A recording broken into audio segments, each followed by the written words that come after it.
Hey everyone, welcome back.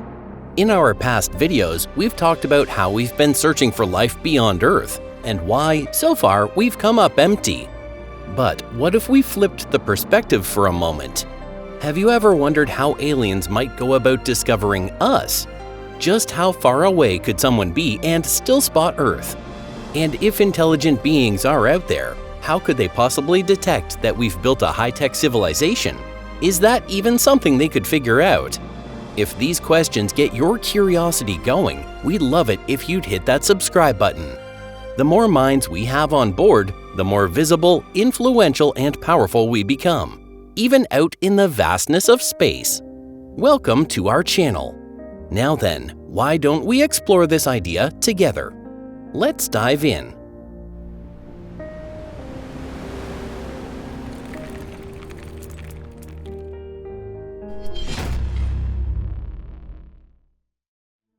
A faded sun.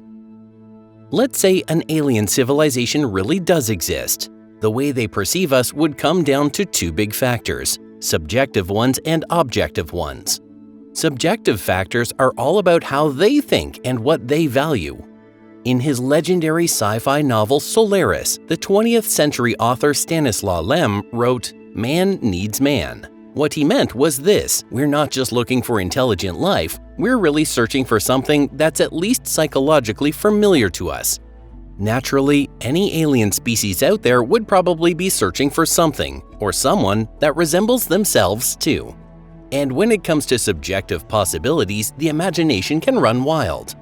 But for now, let's leave those ideas to the sci-fi authors and philosophers. We're not here for a lecture on literary theory or the meaning of consciousness. And I'm pretty sure that's not what you came for either. So, in this video, we're going to focus on the objective side, the part determined by the laws of physics that govern the universe itself. In space, the most reliable way to share information is through radiation. Mainly light, but also other types of electromagnetic waves across a wide range of wavelengths. In theory, it's possible to detect changes in gravity fields too, but that's incredibly difficult and tells us almost nothing about small or lightweight objects. Even if an alien species were insect-like, lived underground, communicated with pheromones, and didn't even have eyes, they'd still be forced to discover light if they wanted to study space, because space doesn't carry sound or scent. That means they too would need some way to observe or see, and they'd be subject to the same basic rules of how photons travel through the cosmos. And that's exactly where our topic begins, from the viewpoint of the universe itself. Just how noticeable are we humans really? From an alien astronomer's perspective, our sun would be classified as a G2V yellow dwarf, moderately old and relatively rich in heavier elements. And stars like that are actually pretty common throughout the galaxy. So the question is, how far away can you get and still spot the sun? Like every other star, the sun's brightness fades with distance.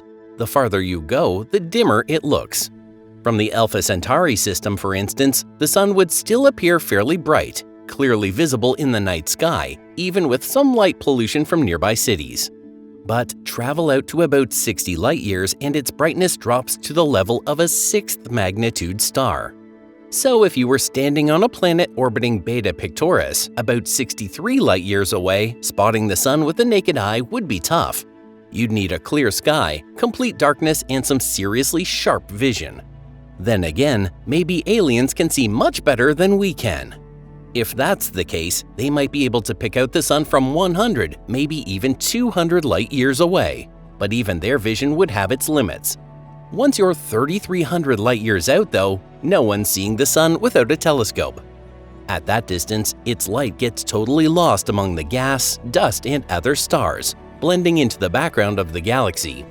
That said, any alien civilization advanced enough to go looking for intelligent life would almost certainly have developed telescopes, so they wouldn't be stuck relying on eyesight alone. Modern telescopes, especially those launched into space, can detect stars as faint as magnitude 20. Just to clarify, the higher the number, the dimmer the star, so a 20th magnitude star is way dimmer than one with a magnitude of 6. In fact, the James Webb Space Telescope is powerful enough to detect stars in entirely different galaxies. So if those aliens happen to be in our local group of galaxies, spotting the Sun shouldn't be much of a challenge for them. But finding Earth, now that's a whole different story. A tiny speck floating in space. As you might expect, Earth is actually a fairly bright planet, but spotting it is way harder than spotting the Sun. If you were floating above Neptune's skies, you could still see Earth with the naked eye, but from Pluto, it's already invisible. And trying to see Earth from a planet around Proxima Centauri? Forget about it. Not even close. It's physically impossible. It'd be like trying to spot a single speck of dust floating through a spotlight from miles away. No ordinary telescope is going to help with that. Still, alien scientists might be able to detect Earth using the same method we use to find exoplanets, the transit method. If those aliens live in a star system relatively close to our Sun, the transit method could actually work. Once a year, Earth passes in front of the Sun and causes the tiniest dip in its brightness. That dimming is incredibly subtle and happens in just a brief moment, but with precise enough instruments, it's detectable. By analyzing those tiny changes in the Sun's light, they could not only confirm Earth's existence, but also estimate its size and orbit. And if they study the changes in sunlight as it filters through Earth's atmosphere during a transit, they could even figure out what our atmosphere is made of. If those aliens are anything like us, carbon and water-based life forms, they'd probably flag Earth right away as a strong candidate for habitability. After all, Earth sits right in the habitable zone, has a solid surface, and shows signs of water vapor and biological markers in its atmosphere. Sounds promising, doesn't it? But here's where we need a quick reality check. The transit method actually works best on massive planets, like gas giants or super-Earths that orbit really close to small red dwarf stars. And as you've guessed, Earth fits neither of those categories. By the way, our solar system has 8 planets, but do you know how many other stars have been confirmed to host 8 planets too? The answer is just one, Kepler 90. That's the only other system we've found so far with as many planets as ours.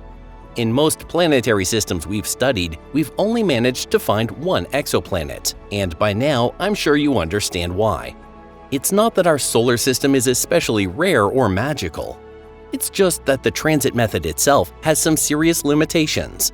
There are more powerful alternatives, but they're still unreliable and, honestly, a bit beyond the reach of current technology. If alien astronomers were to detect any planet in our solar system using the transit method, odds are it would be Jupiter. But to them, it'd probably just look like a fairly average, maybe even a bit small, gas planet. The chances of them stumbling across Earth by accident are much lower than spotting giants like Jupiter or Saturn. But if they made a conscious decision to focus their research on our solar system, singling it out from thousands of others just like it, those odds would suddenly jump way up. So, what would make aliens choose to treat our solar system as something special? Who's making noise in the cosmos? Between the 19th and 20th centuries, something happened for the very first time in human history, something that made us detectable to any aliens who might be listening. That something was the invention of radio. As radio networks spread across the globe, Earth itself started to become a louder and louder voice in the vast quiet of space. And that alone might be enough to catch the attention of other intelligent civilizations. If aliens were casually scanning the sky, looking for exoplanets, they'd probably just see a typical star, our Sun, and maybe spot one ordinary gas giant. They might assume the solar system only has one planet worth noting. But what if they happen to intercept some strange radio signals coming from this otherwise unremarkable star system? At first, they might assume it's just some kind of natural phenomenon. But even that would be enough to pique the curiosity of alien astrophysicists and give them a reason to start paying closer attention to Earth. And once that happens, discovering our planet is only a matter of time. Unfortunately, radio waves weaken quickly over distance. They can also get absorbed by interstellar dust, and most of the signals we send out aren't aimed in any particular direction. That said, it's not just civilian communications lighting up the sky. We've also got powerful military radar systems and advanced scientific instruments pumping out strong transmissions. So the odds that something out there could hear us are higher than you might think. But how far away could our signals really reach? In theory, about 100 light years. Space is unimaginably vast, and it takes a long time for information to travel across it. For example, Proxima Centauri is 4.2 light-years from Earth, which means we're seeing it the way it looked over 4 years ago, because that's how long the light takes to reach us. Light is the ultimate messenger in space. Whether we like it or not, there's nothing out there that carries information faster. So if someone 100 light-years away looked at Earth right now, they'd be seeing it as it was in 1925, when radio was just starting to go mainstream. Our audible bubble in space is slowly expanding every year, but on a galactic scale, we've only just started to reach past the solar system. From more than 150 light-years away, our star system fades into the background, just another ordinary point of light with nothing special to show. And from a galaxy 4 billion light-years away, all they'd see is a young sun just forming, surrounded by a newborn solar system. Go another billion light-years beyond that, and even the sun disappears, because they'd be looking so far back in time, the sun hadn't even been born yet. So right now, in this exact moment, if aliens are watching us from afar, we'd look like nothing more than one of countless star systems scattered across the galaxy. To recognize that we're on their level, that we've built a civilization like theirs, they'd need to be incredibly close to us, at least in cosmic terms. Kind of disappointing, right? Then again, what if aliens are hostile and want to wipe us out the second they find us? In that case, maybe it's actually a good thing we're not standing out too much. What do you think? Let us know your thoughts in the comments. We'd love to hear from you.